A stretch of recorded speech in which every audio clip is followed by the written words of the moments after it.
have these registration forms over here at our table, so make sure you take one of those as you leave.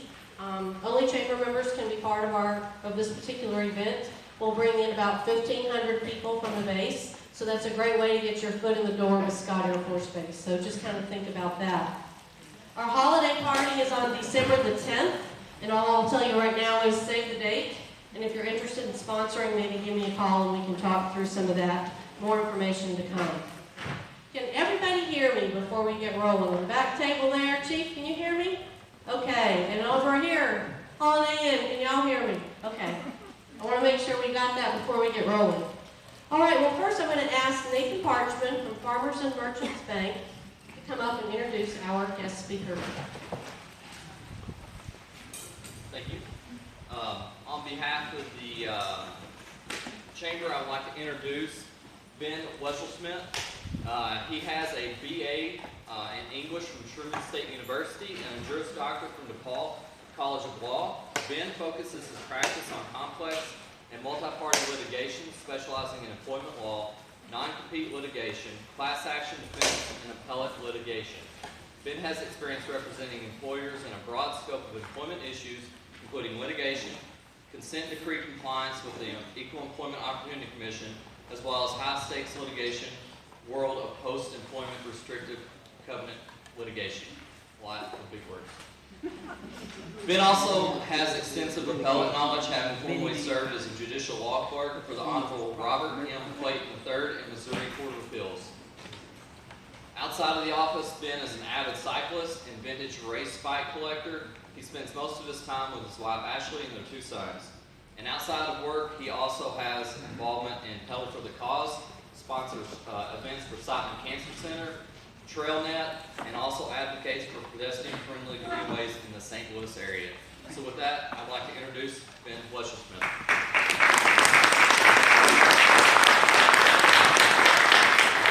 Thank you for the kind introduction, and thank you everyone for inviting me here today to present.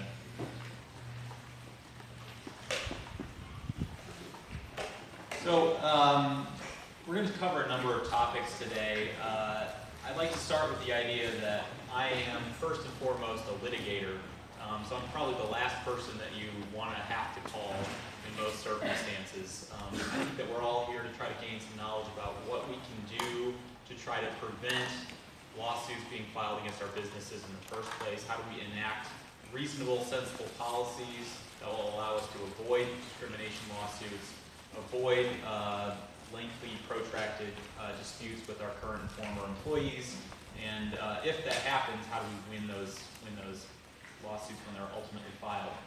So I'd also like to add the caveat before we get started that while I am a lawyer and not your lawyer, I'd like to be, if you're interested. But so this is general advice, and if you have questions, I'm happy to answer them in a general way, and then we can talk about specifics later on if you do have problems. So the main ticket I think that everyone's probably most interested in is the cannabis legislation that's been adopted and is going into effect January 1st of next year. But there are a number of other changes to Illinois employment law that are going to go into effect soon, including right now, next year, and then down the road. And I'd like to cover some of those changes to the Illinois Human Rights Act, as well as some of the other substantive provisions as well today, time permitting. But let's start with the, I think, issue that's going to be on the front of everybody's mind right now, and that is the legalization of recreational cannabis use in Illinois, which is going to start January 1st of 2020. We all know that absent any sort of employment contract in Illinois, it's an employment at will state. So you can fire an employee or discipline an employee at any time for any reason, as long as it's not an unlawful reason. And that unlawful reason is the big question, and that's what causes all types of discrimination law across the spectrum, and that's something that we need to be very careful that we enact policies to avoid. So the first sales for recreational cannabis use, like I said, are going to occur on January 1st. The law says that there's no consumption allowed until there's a legal means of production allowed, but that's kind of a non-issue, since basically every medical marijuana producer is already gearing up and getting ready for recreational sales. Most of those facilities are currently operating only at 10 or 33% of their total capacity. I think most of those facilities saw this change coming and have been ramping up production to be able to sell this statewide. So what will be allowed? Recreational possession for those 21 and up, basically the same as alcohol use. You'll have licensed commercial sale of flower, of edibles, and of tested derivatives such as gummies, that sort of thing. The cultivation centers are ready, and they're getting this product ready to go out the door. It all has to be produced locally here in Illinois for sale here in Illinois, but I don't see production as being a real problem. These places are ready to go and they're ready to sell product as soon as this goes into effect. So what will be prohibited? All public consumption in a public place is prohibited, as well as any kind of open container statewide. Consumption similarly on private property that's open to the public. So for example, if there's a botanical garden, that's technically private property, but people are allowed in, that would also be public consumption and prohibited. And then driving under the influence will also be prohibited. There were some questions as to what that was going to look like under Illinois law. A couple of different states had different approaches. It's based on nanograms of THC in the bloodstream. So for example, Nevada, which has legalized recreational use, only allowed for 2 nanograms. Colorado, much higher at 5. Illinois has erred on that side and will allow 5 nanograms in the bloodstream. The real problem, though, I think, for a lot of people, for law enforcement, for employers, is going to be that there's no real test other than a blood test. There's no breathalyzer for THC that they can be used roadside. So, absent some sort of technical innovation from some enterprising individual trying to market that, we really don't have a way to know absent a blood test, and so we need to look for other indicators. And the statute has sort of set forth what we need to look at as we'll discuss in a little bit. So what does this mean for employers who are concerned about use by their employees in the workplace or carrying over into the workplace? We need to be concerned about the terms of the Illinois Privacy in the Workplace Act, which has been in effect for many years now. It was originally enacted with respect to cigarettes, and to prohibit employers from discriminating against smokers who would smoke at home and then come to work but not be smoking at work. Essentially, the Right to Privacy in the Workplace Act prevents any sort of adverse employment action based on an employee's use of a lawful product off the premises of the employer during non-working hours and on-call hours. So that begs the question, okay, now cannabis is a lawful product. How does this affect employers going forward? There's a couple of important things that are prohibited under that act. For example, if an employee is using a lawful product at home, you cannot refuse to hire them as a result of that use or discharge them or any otherwise disadvantage with respect to compensation, the terms of employment, the conditions of employment, or the privileges of employment. There's a couple of important exclusions that I think are very germane to cannabis use specifically. The first couple are not as germane, but they are there. The ownership or use of the product can be otherwise prohibited by law. So if, for example, a municipal organization or a municipality or a county has prohibited the use of cannabis products, which is contemplated under the Act, then the Right to Privacy in the Workplace Act is not going to apply. So that's potentially a defense that an employer can rely on. They can rely on the local municipal ordinance. Otherwise, if the employer is a nonprofit organization and the goal of that nonprofit organization is related to discouraging the use of a certain item, so for example, if you run a nonprofit and you're devoted to prohibiting or discouraging drug abuse or specifically marijuana use, then this doesn't apply to you because it's contrary to your mission statement as a nonprofit organization. But you do have to be a nonprofit with that specific goal for that provision to apply. The big ticket one that is going to be very helpful to employers across the spectrum is that the Right to Privacy in the Workplace Act does not apply to the use of lawful products which, and this is a quotation from the statute, impairs an employee's ability to perform the employee's assigned duties while at work. So cannabis fits that definition, especially for almost every job. It can have a negative impact on an employee's ability to do their job, no matter what the job is. The question then becomes, now how do we enforce that rule? How do we protect ourselves from a lawsuit on the basis of that rule? When we look at the Act for recreational use as it was enacted in Illinois, it contemplates a sensible way in which an employer can implement a policy to prevent the use of marijuana at work or the effects of cannabis in the bloodstream at work. The Illinois Chamber of Commerce, said the statewide organization, had a big hand in the final law, and it gives the employers certain protections and ways to protect themselves. So employers can forbid employees from using cannabis while at work. That's an easy one, right? You catch somebody smoking a joint in the bathroom, that's easily preventable conduct, and you're allowed to do that. The more difficult question is, how do I react to someone who appears to be under the influence when they come in the door in the first place? So that's the difficult problem, but the Act has considered that difficulty and has set forth a pretty broad procedure that we need to follow.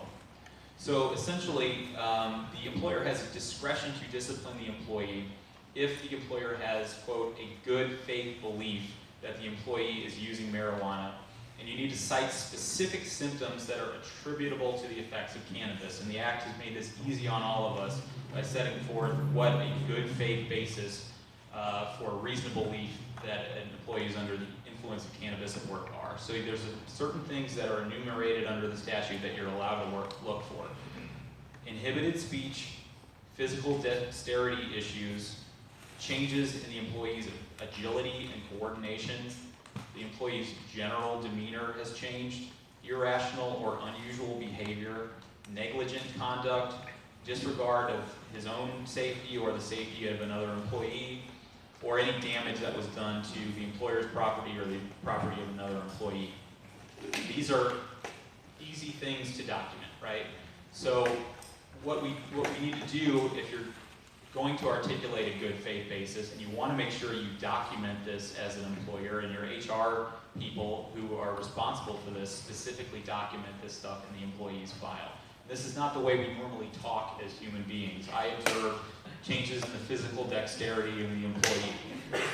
But these are the things that are set forth in the statute. So if we want to protect ourselves as employers and take action to discipline an employee for the use of cannabis, I would recommend look at the statute, look at those factors, document those specifically, word for word, because then you can show later on, if heaven forbid a lawsuit is filed in relation to this, or in relation to some sort of negative employment act that's taken by the employer later on, you can say, look, I exactly met these requirements as set forth by the statute, I documented those. It might even be worthwhile to look at the forms that you use internally. If you have a form write-up and it has boxes that can be checked, you can say, yes, physical dexterity changes, yes, damage to the employee's property or the property of the employer. Those are the sort of things that the statute wants you to look for.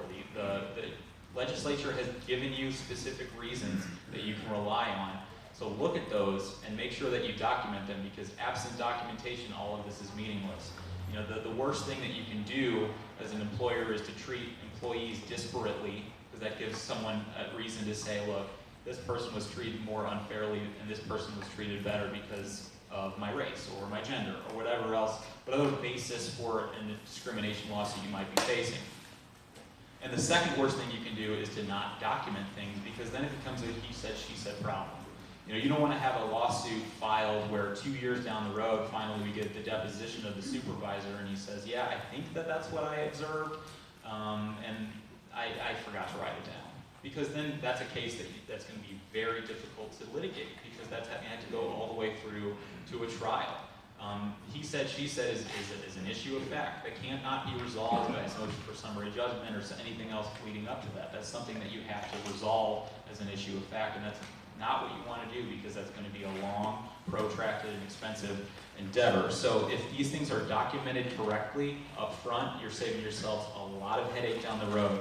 And I would encourage everybody to take some time with their HR managers, whoever does that sort of materials at your business, and say, all right, maybe we should adopt some of this language in these forms so that a supervisor can just go through and check the boxes, because that's going to make your life a lot easier. Okay, so let's move on. Once you've observed the good faith basis, you've said, all right, I've observed changes in the physical dexterity of Bill, or whoever it is. What happens next? Well, at this point, you sort of have two options. You have met the requirements of the statute. You can say, I have a good faith basis to discipline this employee. I can send this employee home for the day. I can write this employee up. I can whatever else my disciplinary process provides for. Or you can insist on testing the employee at this point. Now, testing is expensive, obviously, but if you think that you have a problem employee and you want to make sure that you're documenting all this correctly, that's probably going to be your best option, because then you've observed, yes, I met the requirements of the statute to have a good faith basis. My supervisor observed this, they documented that, and we insisted on testing, which we're allowed to do after we have a good faith basis. We confirmed that via testing, this employee needs to go. That would be the best way to button yourself up to discipline an employee if you need to do so. I would hesitate to advise anybody to automatically use drug test results as conclusive proof that the employee was working while under the influence by itself, though. So if you just go out and say, you know what, this guy's been off, I don't think he's going to be a good fit for the company, let's test him, without observing a good faith basis first, that might not be enough, because cannabis can remain in somebody's system for a long time. They can test positive in a blood test days after the fact when there's no lingering actual effect of the cannabis stream. But if you first observe the statutory factors, and then you go take the blood test, you confirm that, now you've really covered yourself on both ends. And I know that that's an expensive proposition, especially if an employee is a problem to start with, but that really is the best way to protect yourself under the statute and to make sure that you are doing everything that you need to do and avoiding a problem with this person in the future, especially if you think it might be a risk to file a lawsuit. You know, some people are problem employees from the start, right? And you think that this person could cause a lot of problems for you down the road. So if you want to make sure you button yourself up all the way, that would be the best way to go about it. The statute also does require that you provide the employee with an opportunity to respond. So they have to be able to give you a reason why. If I've observed changes in the physical dexterity of the employee, they could say, you know what, that was some prescription medication I was taking, or whatever else the case may be. They have to be afforded an opportunity to respond to that. You may or may not believe them, but you've documented that they've provided a response, and we've made a determination one way or the other. And all that's set forth in their personnel file, and then we can rely on that in the future if that becomes an issue. So I mentioned earlier that municipal ordinances have a role in this. Under the Illinois Act, as it's been enacted, the state government essentially gives control to municipalities to zone things the way that they want to zone. So this is a statutory scheme that was adopted by a number of other states. I think Massachusetts was probably the first one out of the gate that had this program. Maine and Vermont and a couple other New England states have similar ideas. So we were seeing that in Illinois now too. So certain municipalities, a lot of them have had very heated discussions about this issue, have decided, you know what, we don't want to opt into this recreational use, we don't want to have production in our county, whatever the case may be. And the way that the statute is written, employers can rely on a municipal ordinance that governs their physical location. So if you have a business in a municipality and the municipality has said no recreational use here, you can rely on that and say, look, that's what the law is in this town. I know what the state law says, but we're also allowed to rely on municipal ordinance, and we have to follow those provisions. Okay, the red herring, the big elephant in the room on this is all obviously contrary to federal law, right? So cannabis is still a Schedule I narcotic under the current federal guidelines. the Illinois law is at odds with that. That puts some employers in a difficult position, especially if you are an employer that has any federal contracts. The Federal Drug-Free Workplace Act says if I have federal contracts, I am required to implement a drug-free workplace policy, and I'm required to report any violations of that policy. You do have some wiggle room with respect to that. You are allowed to continue to document things pursuant to federal law. You still have to follow the off-clock usage allowances that are provided for by the Illinois Right to Privacy in the Workplace Act. But while you're at work, you need to follow federal law with respect to documenting violations of the drug-free workplace policy if you're an employer with federal contracts. I do have some other issues I'd like to move on to with respect to other changes to the Illinois Human Rights Act for 2020, but maybe now's a good time to take some questions with respect to the Cannabis Act, if anybody has them before we move on. Yes? What about medical marijuana in the workplace? That's a whole separate ball of wax. Essentially, you're required under the ADA to make reasonable accommodations for employees who have medical issues, essentially, right? So that it's no different than any other medication. If someone's on a narcotic medication, you have to make reasonable accommodations. But under the ADA, an employee still has to be able to perform the essential job functions of their job. So I always tell people I think the most important document you have in your entire business is your job description, right? This is an employee, let's say this is a carpenter. These are the essential, I set forth, these are the essential job functions.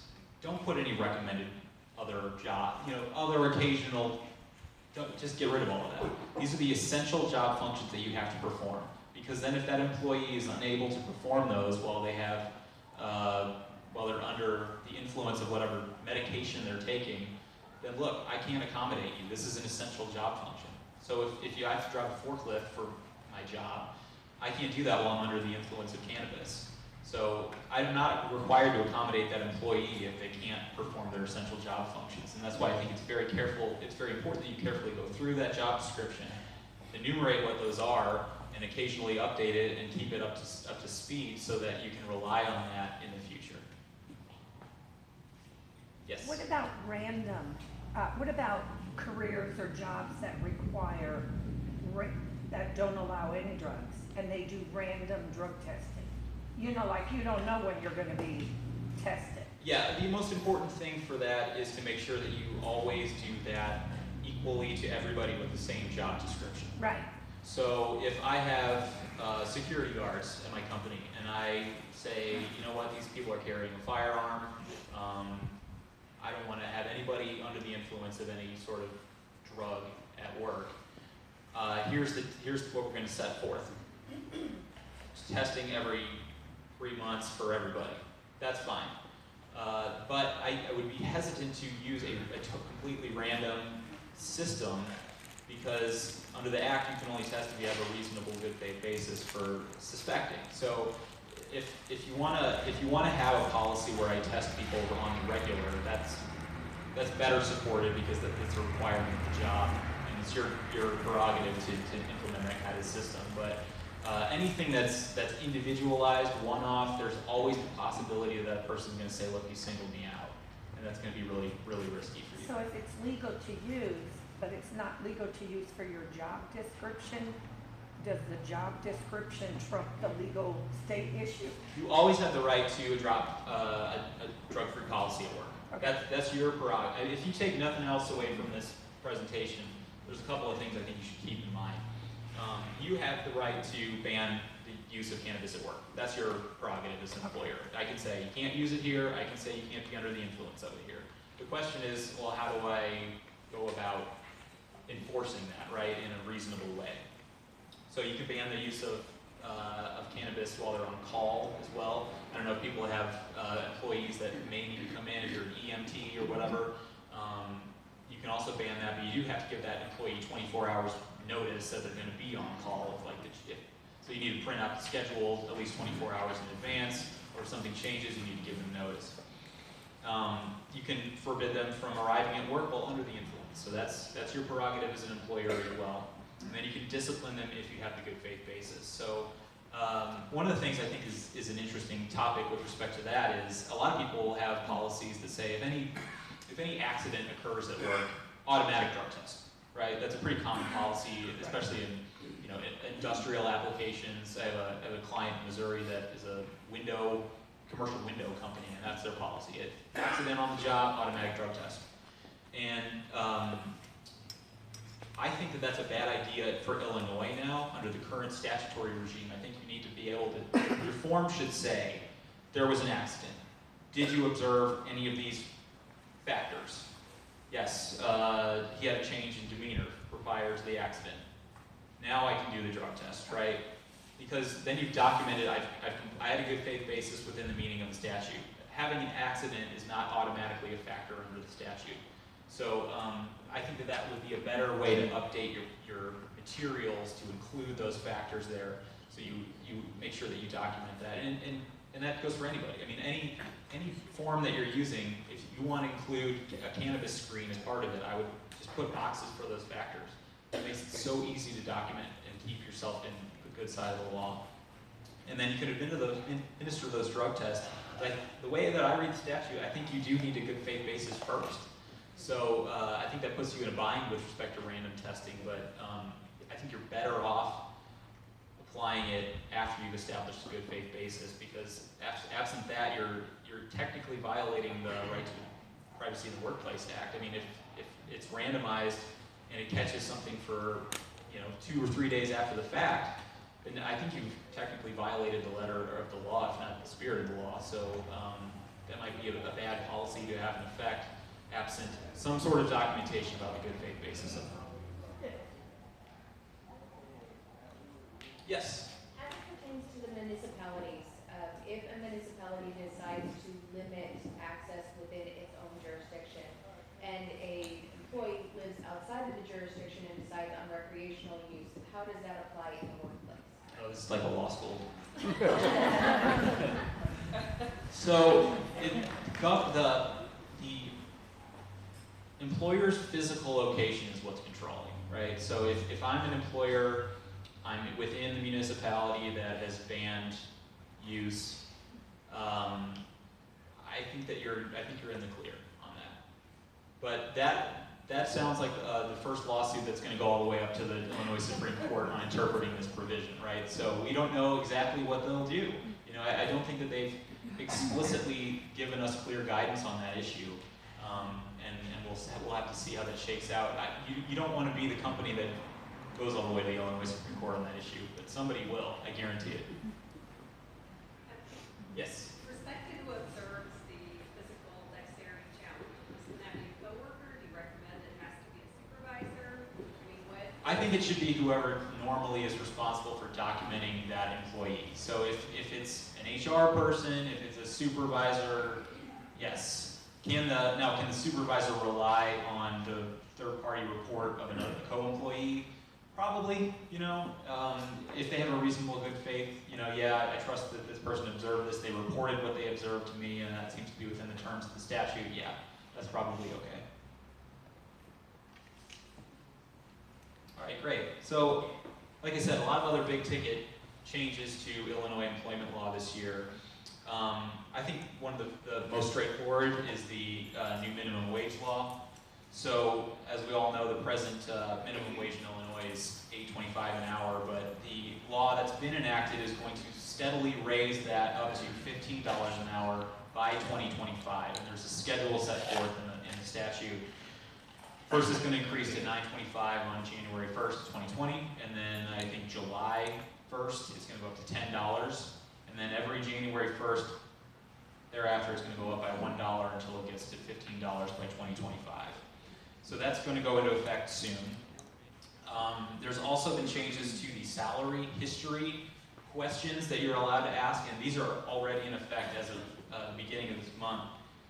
So just as of a few days ago, you're not allowed to ask any employee about their salary history at previous employers. This was enacted with respect to pay discrimination and gender, basically inequity. The idea behind the law was that women typically are paid less in almost every industry and almost every employer. So if we're allowing that to perpetuate by asking sort of non-gender related questions like, oh, by the way, what'd you get paid at your last job? So you can't ask that question. I mean, they can volunteer that information, but I would never ask that in an interview or in a follow-up with a new law in effect. And then big changes to the Illinois Human Rights Act as well. Previously, the act only applied to employers if they had 15 or more employees. That's no longer the case. As of January 1, an employer is somebody who has one employee. So there were certain provisions that were changed in 2017, like sexual harassment and pregnancy discrimination was open to anybody with one employee or more. Now it's every provision of the Illinois Human Rights Act is going to be for everybody who has one or more employee. Employees are entitled to opt out of the IDHR investigation process now. It used to be you filed a charge of discrimination with the IDHR, they had X number of days to conduct the investigation, and then they issued a right to sue letter. Now the employee doesn't have to do any of that. They just have to submit the charge, and they can say right at the time they submit the charge, I opt out of the investigation, please send me a right to sue letter, and then they can file a lawsuit in Illinois State Court right away.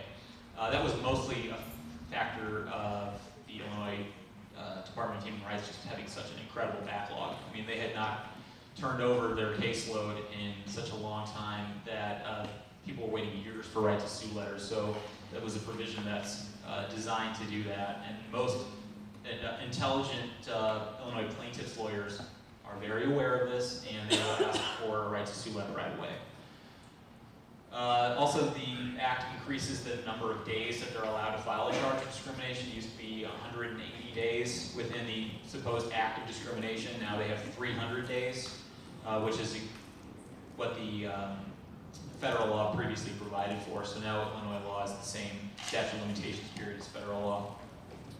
All the provisions of the Illinois Human Rights Act can be applicable to independent contractors as well as employees. So if you're an employer that has independent contractors that you hire for your business, such as a cab driver, for example, those provisions are going to be applicable to so that they can state a claim for discrimination against the employer now as well as traditional employees.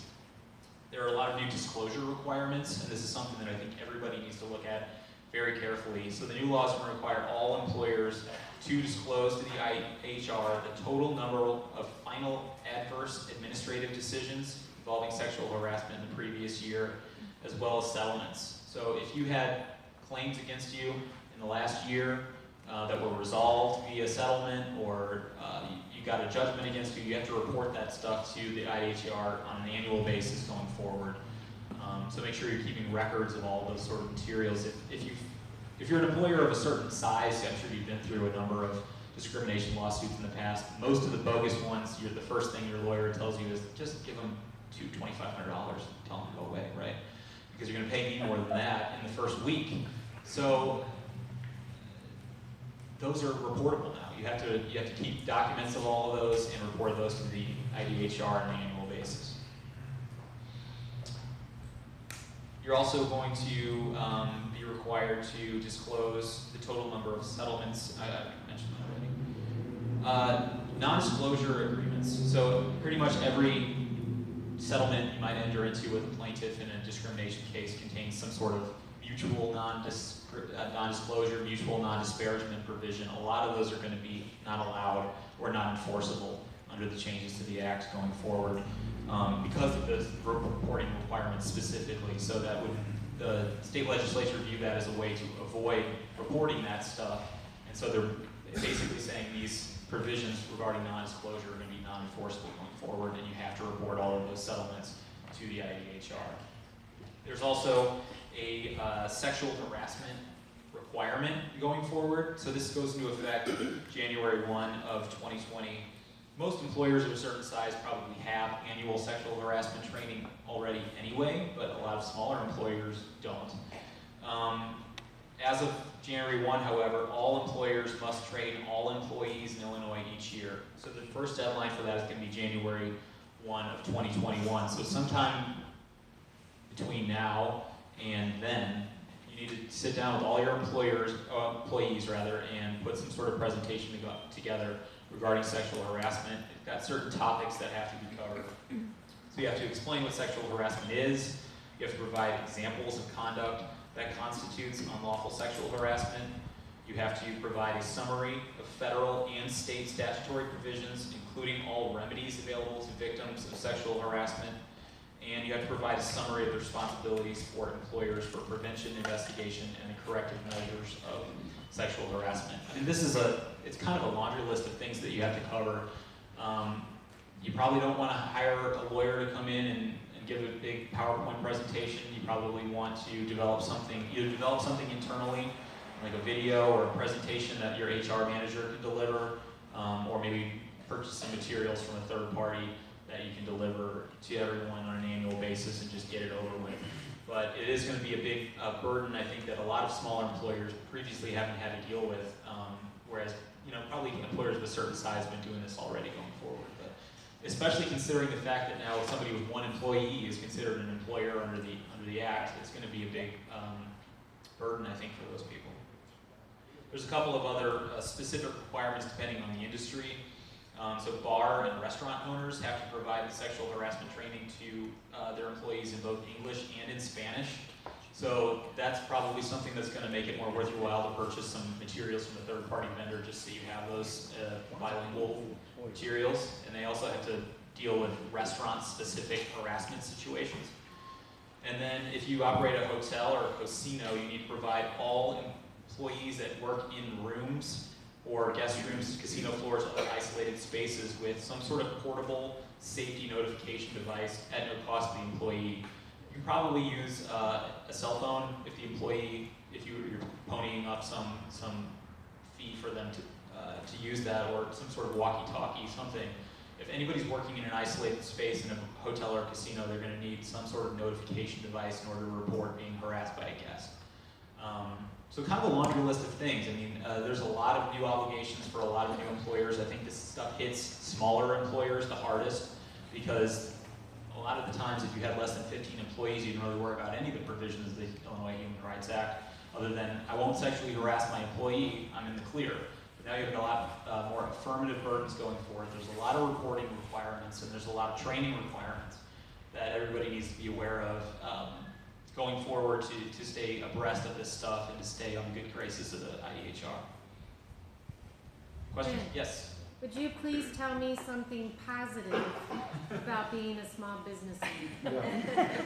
I'll tell you, it's tough. I don't know. I know that the chamber was, on a statewide basis, was very opposed to a lot of those provisions, especially the expansion to small employers.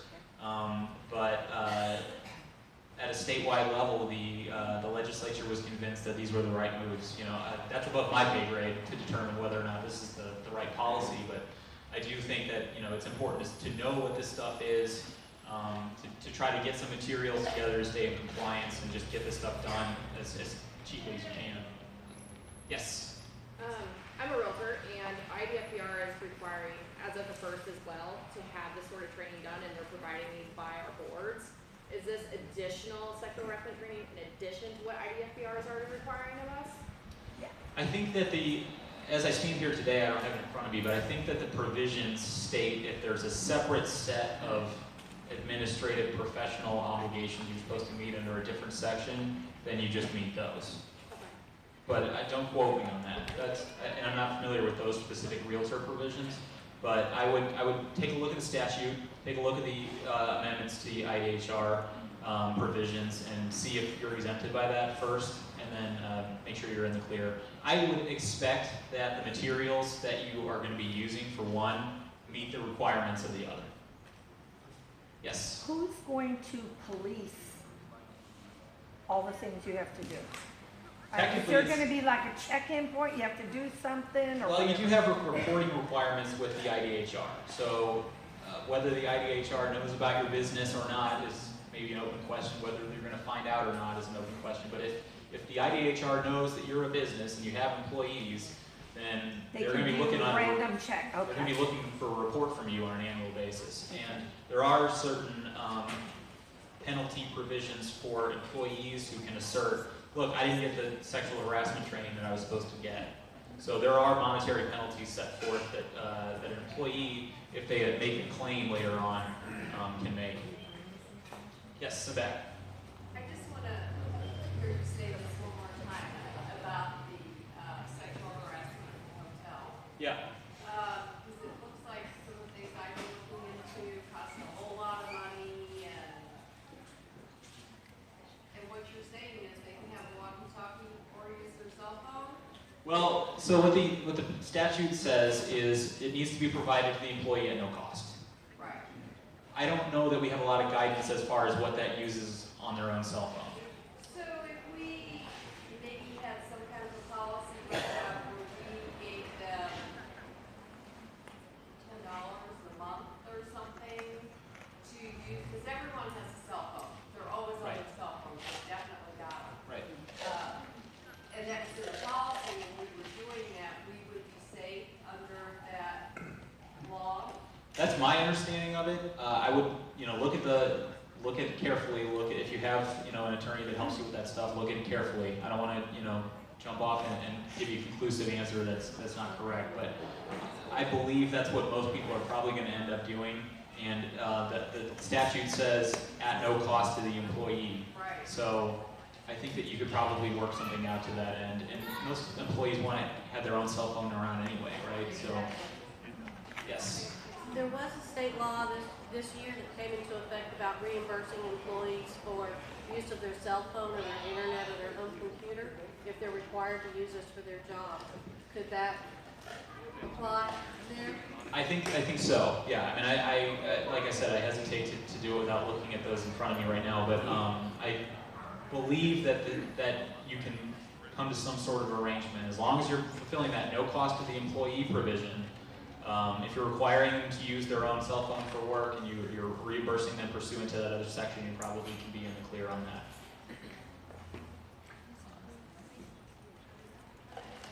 Any other questions? Well, Ben, thank you so much. I learned a lot. Y'all learned a lot?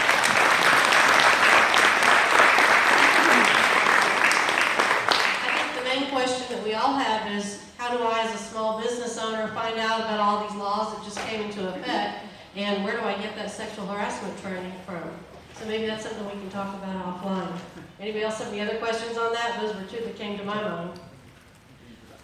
Okay, well, thank you so much. That was very interesting. I got a lot out of it. I hope that you all got a lot out of it. What'd you think of that lunch today? When you see Sweet Katie B's, make sure you tell them thank you for the lunch. They do have an amazing lunch special every day. You want to go take a look at it. They're just right across the parking lot here. And we also had chocolate from Saddleback Chocolate, so those were pretty awesome too. I'm going to release you in just a minute, but when I do, if you'd please put your trash in the trash cans, that would be most wonderful for us. And I'm going to introduce the mayor because he has a couple of comments he'd like to make. I don't think it's much of a secret when you see people out here with news information on them. But for those who would like to stick around, at 1:30, the Stanley Cup will be in this room. And we'll be here till about 2 o'clock. So it's limited for the time that we've got with it. But all of you are welcome to stay. Would like to say if you would please clean it up, clean everything up so that we've got it looking nice. I think with the word getting out, we're going to have a little bit larger crowd than we anticipated, and I'm sure the police are going to have to watch for the traffic. But the Stanley Cup will be here at approximately 1:30 till about 2 o'clock. And the thanks for that is to my daughter-in-law, who has worked for 12 years in the sales and marketing department for the St. Louis Blues, and she's been working on this for about a month to get this here. So